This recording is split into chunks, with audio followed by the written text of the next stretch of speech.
Okay, we're going to go over more about Apache Net Beans and creating a jar and that sort of thing. Our overall, what shall I say, our overall topic over the last few weeks here is going to be deployment.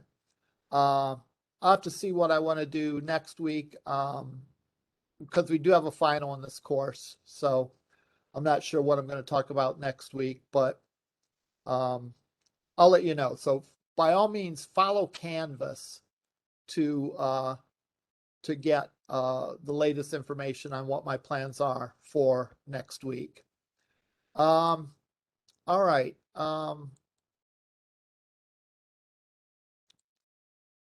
So let me bring up Apache Net Beans. Actually, I already think I have it. All right. We showed you how to do this last time, and let's sort of hit the highlights of that. And I'll talk about what I needed to do to get this to work correctly. And we'll cover some of the problems that I experienced. It's almost a shame. I kind of wish I had a before and after.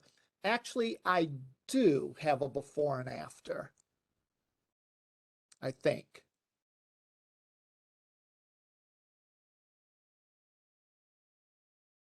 Let me go and let me download from Canvas the before so we can show, I can show you what issues I had and what I did to fix them. Because you may yourself have issues and need to fix them. So let's bring down the high-low version of the game from if I have it prior to what I did on it this weekend. So let me see in week 11 and 12. No, I don't have the old version. Shucks. Okay. I'll just talk about the problems that I experienced and what to do to fix them. And the problems that I experienced are the problems that I get when I'm going from taking my application for just something I can run from the command line to make it so that it can be deployed, that is made into a jar and possibly become part of a larger system and so on. These are things that we didn't really consider prior to today. So let me show you the application. You probably know it, and we'll take a look at it. So it's in NetBeans.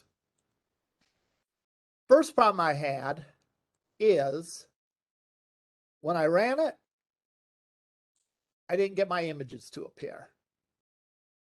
Instead of the images showing, I got a null object exception. So let's see what I did to correct that. And this is relevant to you because if it's not the last lab that I have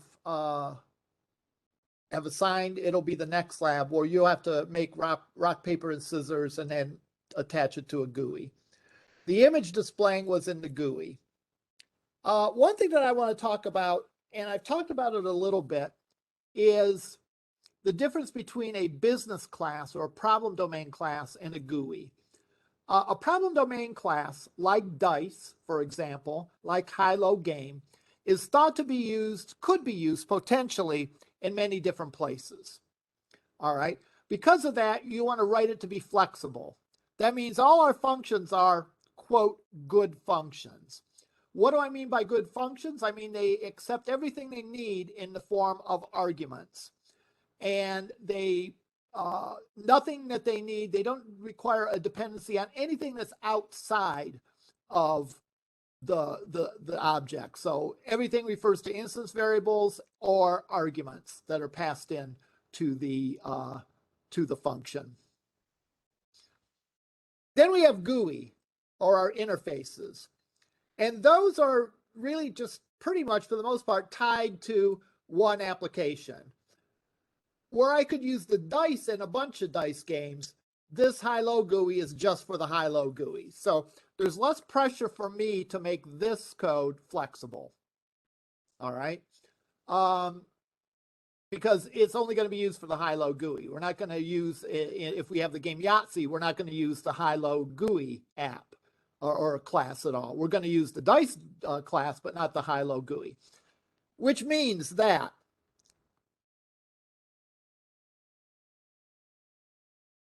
this is going to be the thing that outputs to the UI.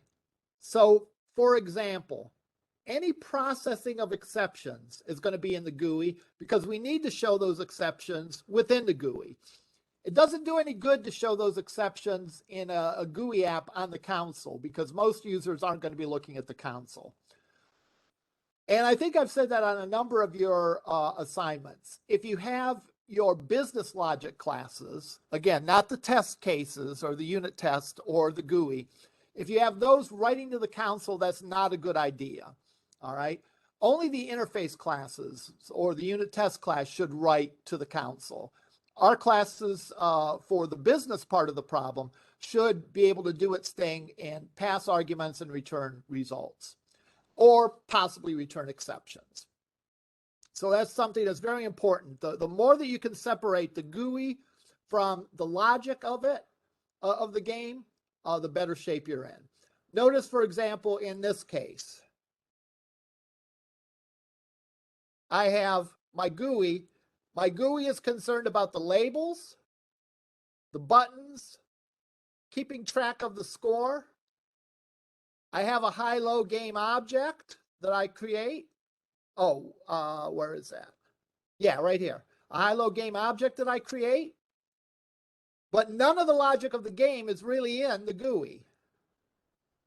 The GUI passes the parameters to the high-low game object and gets back whether the player wins something or loses something.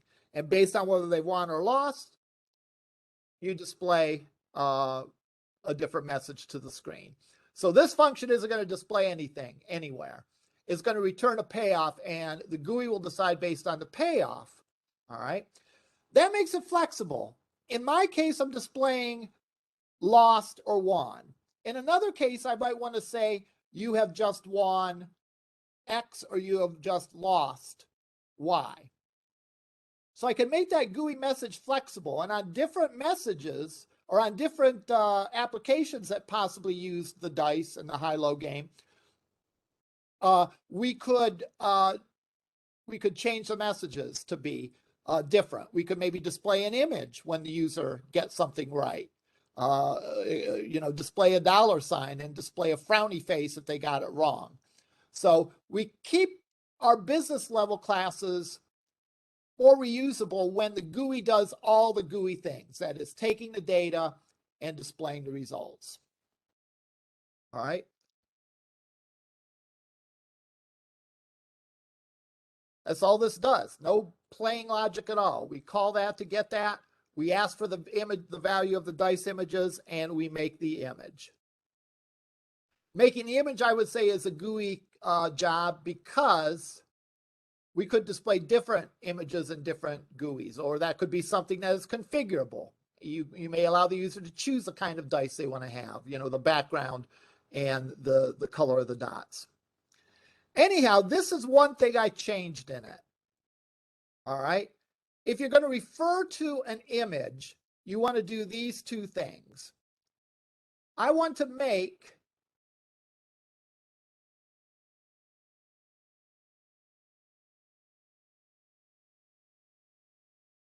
inside the high-low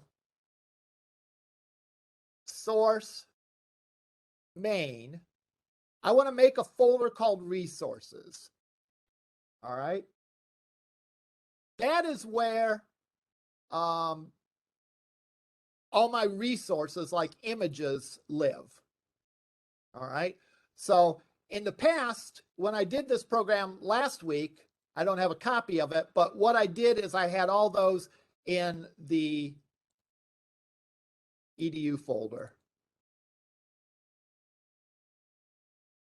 So instead I have off of the root, I have a folder called resources.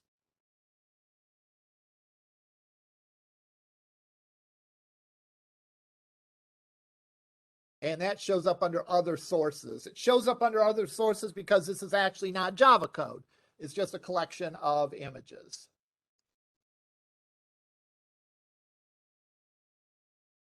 Here's how I get those images.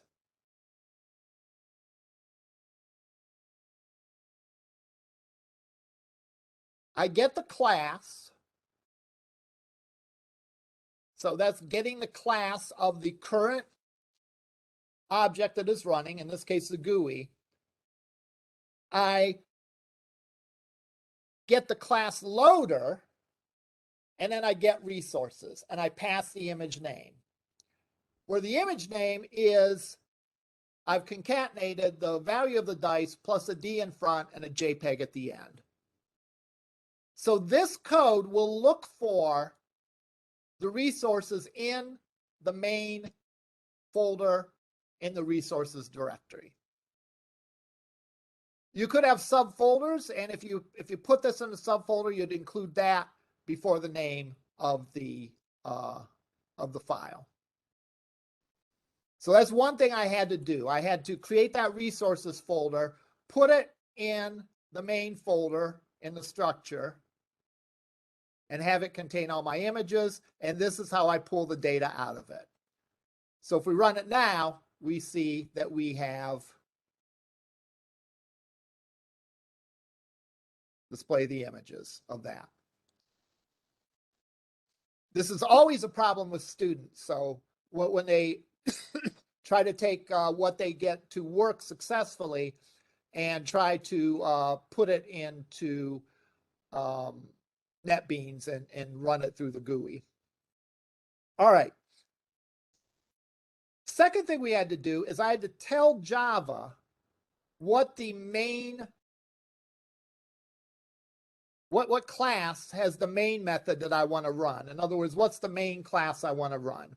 In our case, remember, we have actually, I think, 3 classes that have the main method.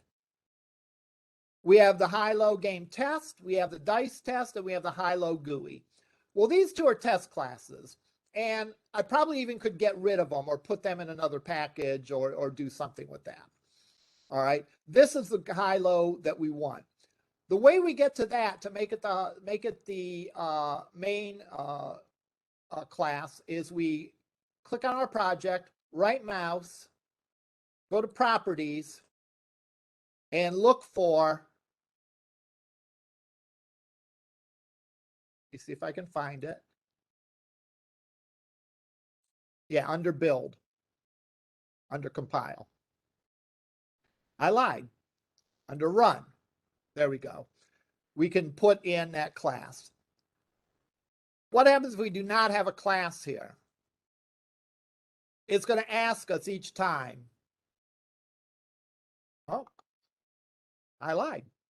It did know, because I actually have that information in another place that I'll be showing you in a minute.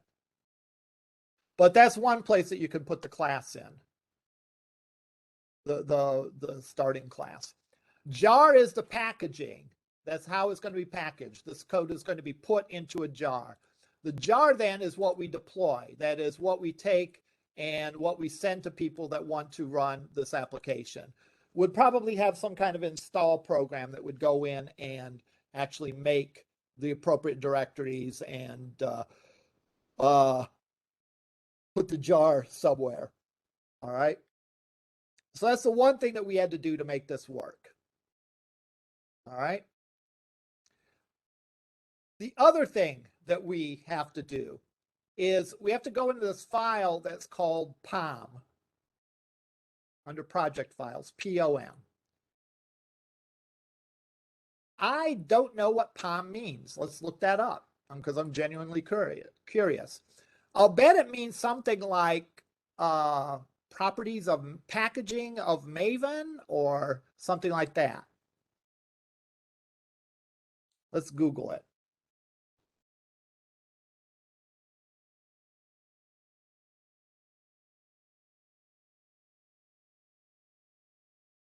Project object model. XML that contains information about the project and configuring details used by Maven to build the project. All right, it contains default values for most projects. Well, what is Maven? Maven is written in Java. It is used to build projects within C#, Scala, Ruby, etc. It's based on the project object model, that file we saw. This tool has made the lives of Java developers easily while developing reports, check builds, and testing. So what Maven is essentially a way to create and build projects. So this replaces what we're doing from the command line.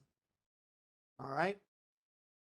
Now, this example is available for you to download. And what I added to the default, I believe, was everything from here to here. I believe that's what I added. And what that shows is simply it's telling the Maven plugin that this, again, is my main class. When I didn't do that, I would get errors trying to run the jar that was created. All right. Now, when does it create a jar? Well, because we have this set, these properties, and the build property specifically, set to package this as a jar,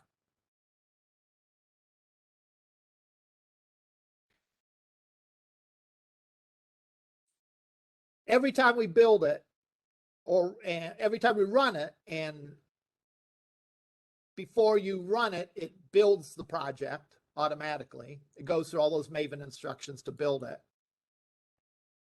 It compiles, we're able to run it.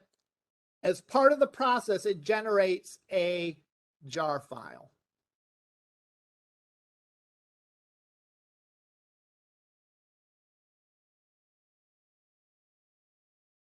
Let's look in the folder. Project folder. The file is, if you go into target, classes, that is where, oh, I lied.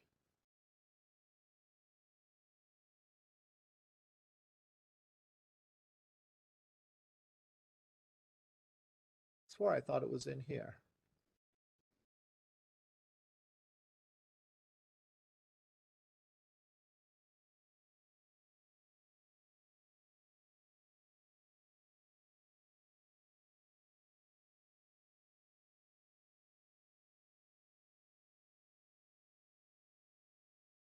Go and build the project. Maybe it doesn't do a build.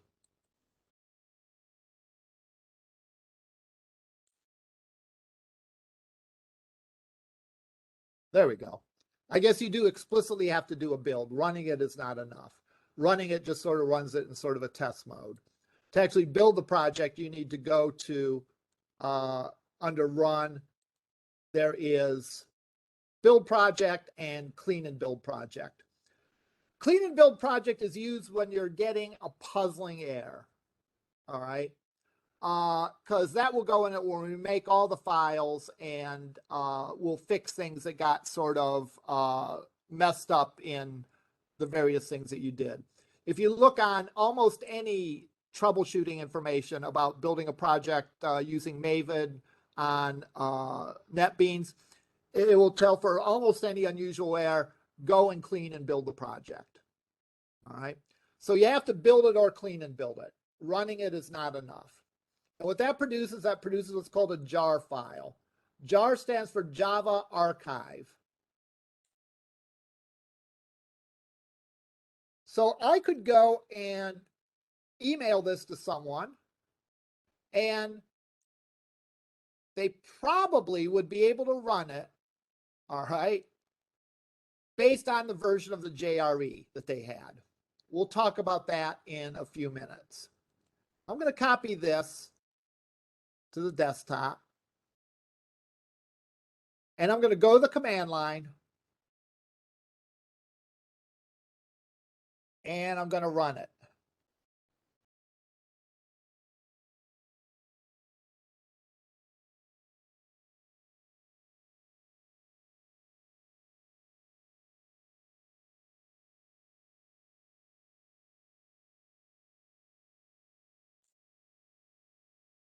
I could just change the name to high-low. So it's on the desktop. I'm going to type in Java -jar high-low.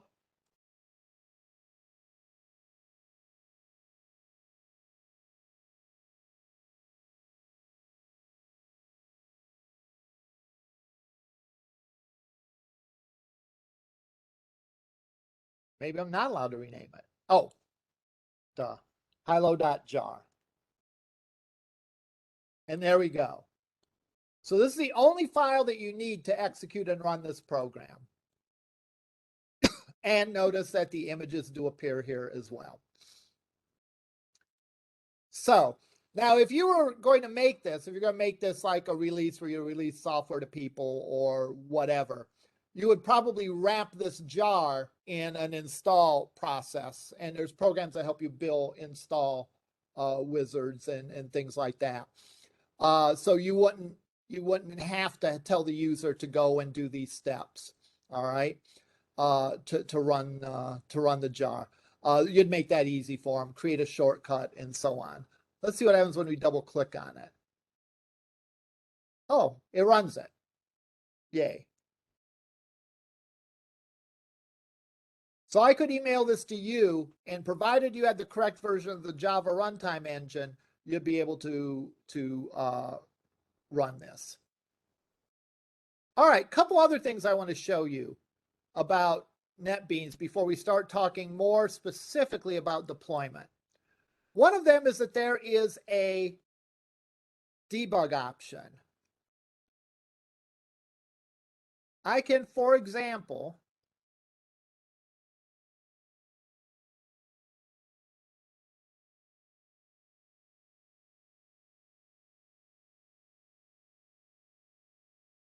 pick breakpoints. And this is very similar if you've done breakpoints in like in the debugger built in Visual Studio.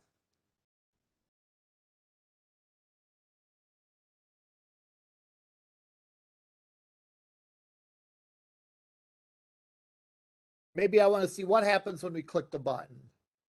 So I can set this as a breakpoint. What I can do then as I run it is I don't pick run, I pick debug. And the program starts. I make my choice. I hit the button, and then boom. It shows a lot of stuff that's going on here. The green light indicates that that's the line of code it's at. I can then step over, step into, or step out. All right. Step out would take you out of the function, I believe. Step over would not go in and view the contents of the code. So if I did a user choice, if I did a step into, it would actually show me the code of that function.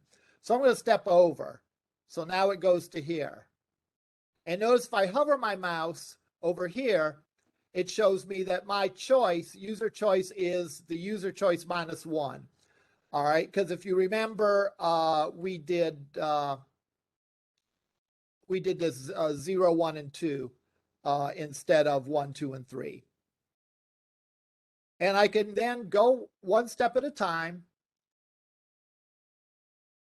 until I see what happens. So I can look what the payoff is. The payoff is -1. So it should hit this state. No, it should hit this statement and say that we lost. And sure enough, it did. Well, this program is correct, but if there were any problems, you'd be able to go and look and test the values of variables. It shows you sort of the line of code or the function that got called, the events that got called.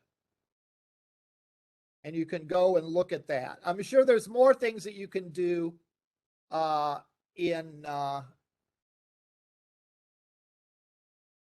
me this doesn't exist because we haven't gotten to the place that it declares it. But I'm sure there's more you can do in debug. You know, you can look it up. But this shows you a tracing, because a lot of times we think a program is taking a certain route, but after we look at it in more detail, we find that the code that we think is being executed is not. This sort of clears out that. So we can either hit continue, or we can say finish debugger session, and that'll take us back into that mode.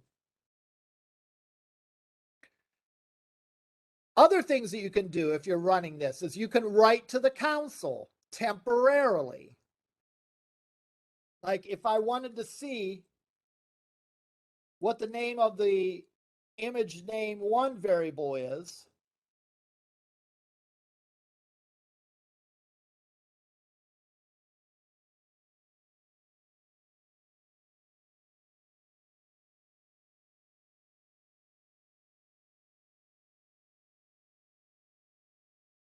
I could either do it through debug, or I could also print to the console.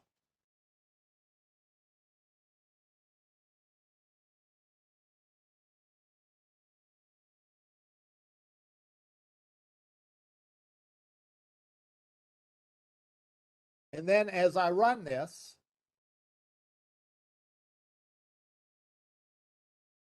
I can look out to the console, the output console, and I can see the value of it is d2.jpg. All right, it's always good to have a systematic approach. You would want to get rid of these console writes, though, before you put it into production mode.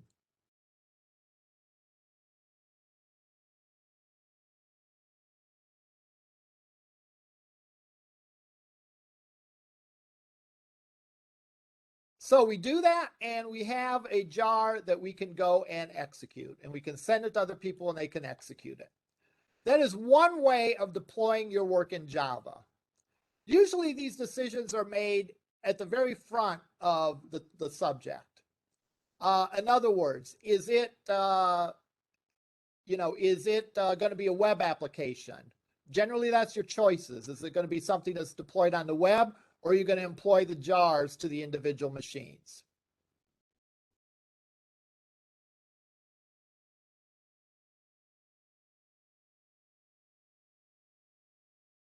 Okay. What are the advantages and disadvantages of using the two ways of deploying? I'm actually going to pause the recording. I will be right back. I need a break for a minute. I'll be back in about 5 minutes. All right, I'm back. Sorry about that. What are the respective advantages and disadvantages of deploying on the web or deploying locally, we'll call it? In other words, have a version of the program on every machine that's going to be running it. Call that a local install. And the other is web-based. Let's define these. A local install would mean that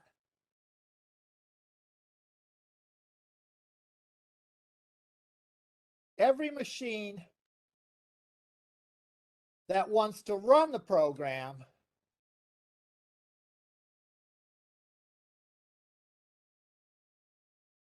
needs to have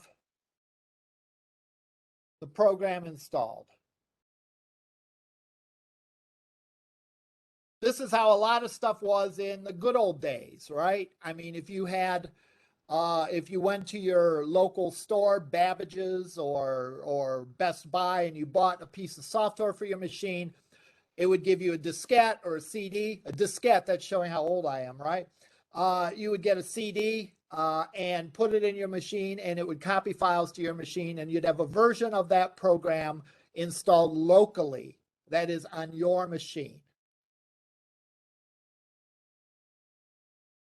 If it's web-based,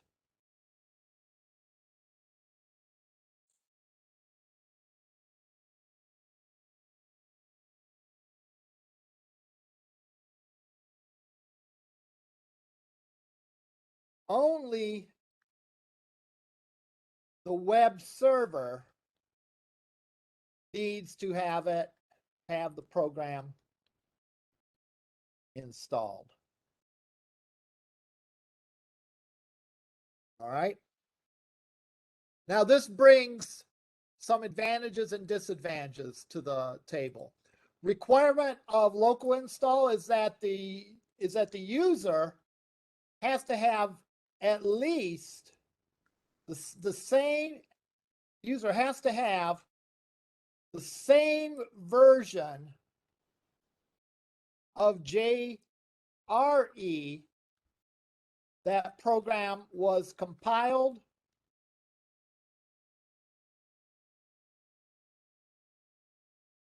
under or higher. Remember, there's two things that you can install when you install Java. You can install the JDK, which we, as people learning how to program in Java, as software developers, we installed. Corresponding to the JDK with the same versioning is a JRE. So if you're compiling under Java version 1.8, you need the JRE for 1.8, and so on. So in addition to the program that you want to install, the user also has to have the JRE installed. So if they try to install the program and run it, they do not have the JRE installed, they will not be able to run the program. If they have a lower version of the JRE, they will not be allowed to run the program. With the web-based, the only software the user needs is a web browser.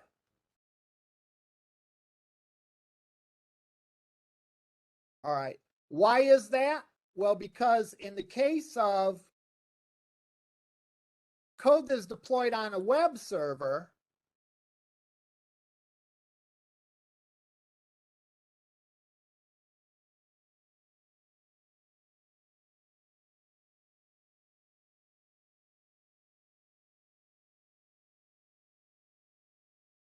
we'll pick this up.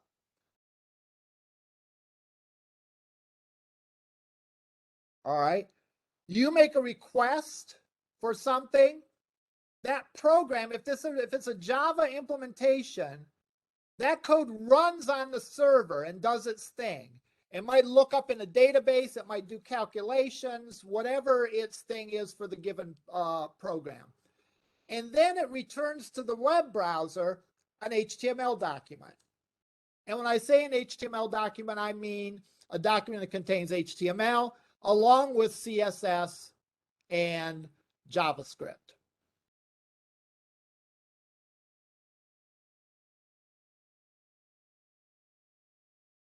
So this laptop over here doesn't need the JRE installed because this laptop is never running Java code in the case of a web server installation or a web-based installation. The Java code is run on this machine. The results of the code is an HTML document, which is sent back to the browser, to the client running a browser, and browsers know how to display HTML pages.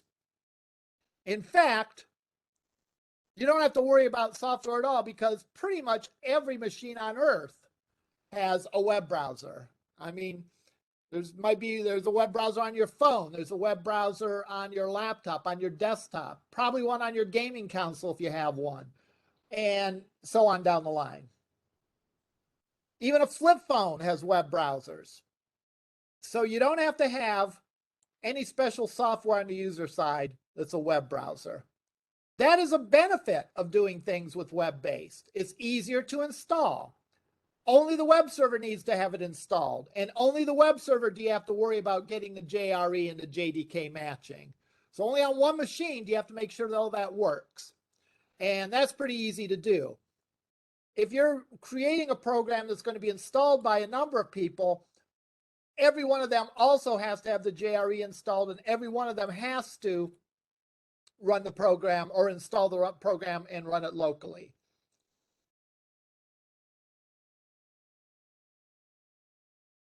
What about web-based also? If you want to update the application, only need to update server.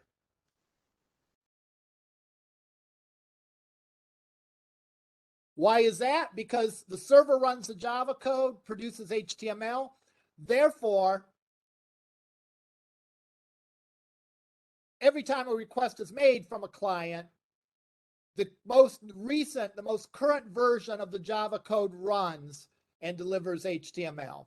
So if there was a bug in a web application, there was a bug that existed at 1:30 p.m. today, and I ran it and I got some kind of an error. If that bug was fixed at 2 p.m. today, if someone else went and ran the application at 2:30, they wouldn't have that bug. All right, because all you have to do is correct the bug in one place, make sure that the new program is installed in one place correctly, and anyone requesting it is going to get back an HTML page, and the server is the only one that has to be able to run that Java code. So it's real easy to update.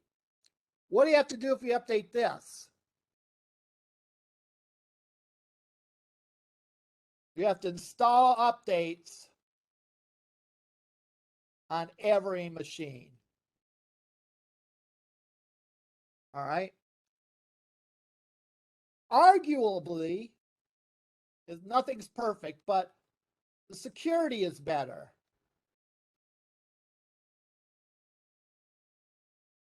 Because you're not sending data over the internet.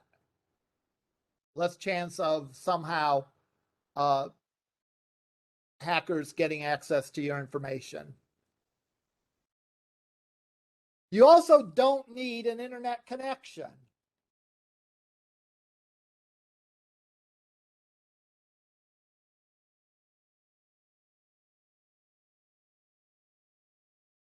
Whereas in this case, since it's web-based, you have to be connected to the web. So therefore, you need an internet connection. In a nutshell, those are the advantages and disadvantages. There's a place for both. But I think you can see, based on the advantages and disadvantages, why so many pieces of software are going to being web-based. All right. There is really, the only real disadvantage is you have to have an internet connection.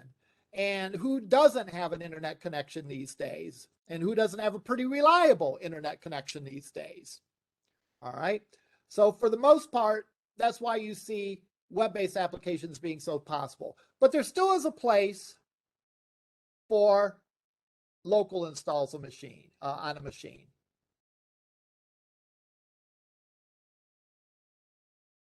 All right, we covered local installs for the most part. This involves creating a jar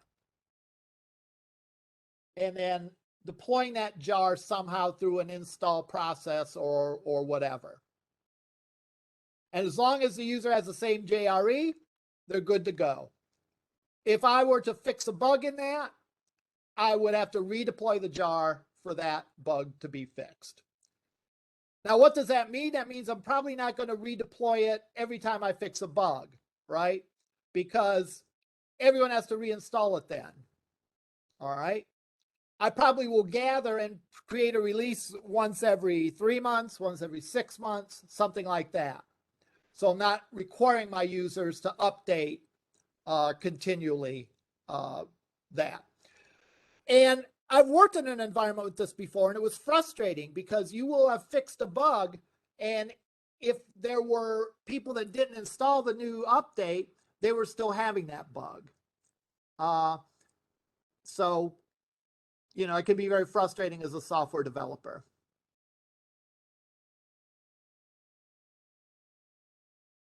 Underneath web-based, there's two things that are similar but different. There are JSP and Java servlets. All right. JSP and Java servlets.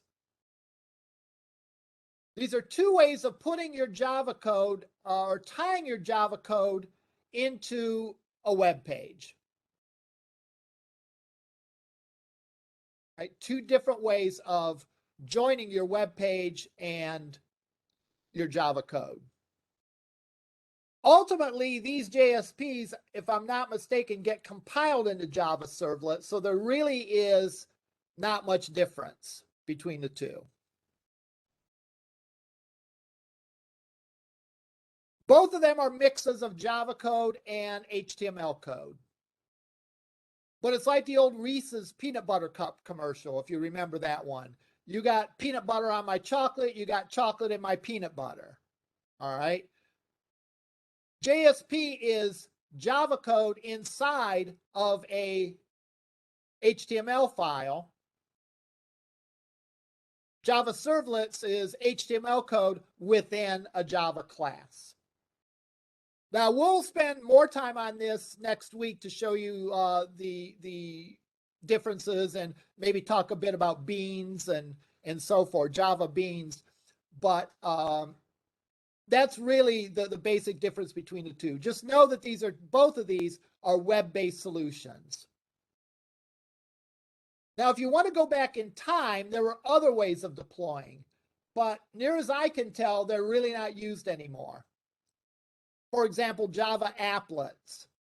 If many of you remember the old days of the internet, you might have a Java applet. In other words, a section of your web page was actually a console for Java, and it would contain Java code running right within your browser.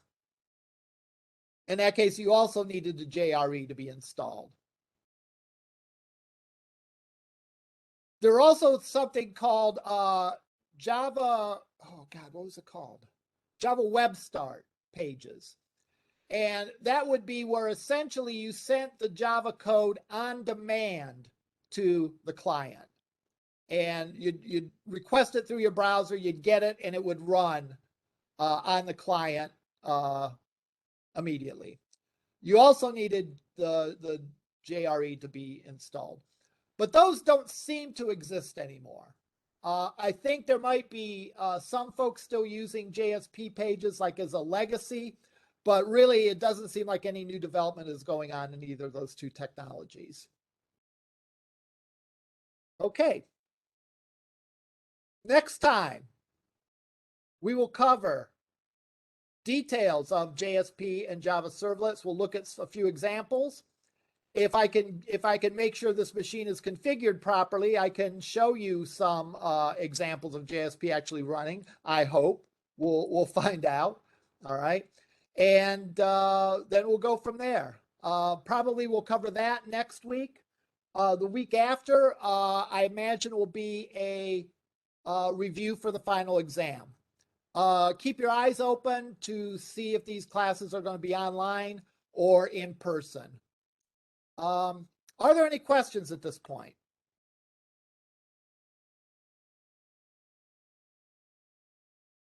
Okay. Have a good week. We'll talk to you next week. If you run into any difficulties, please email me.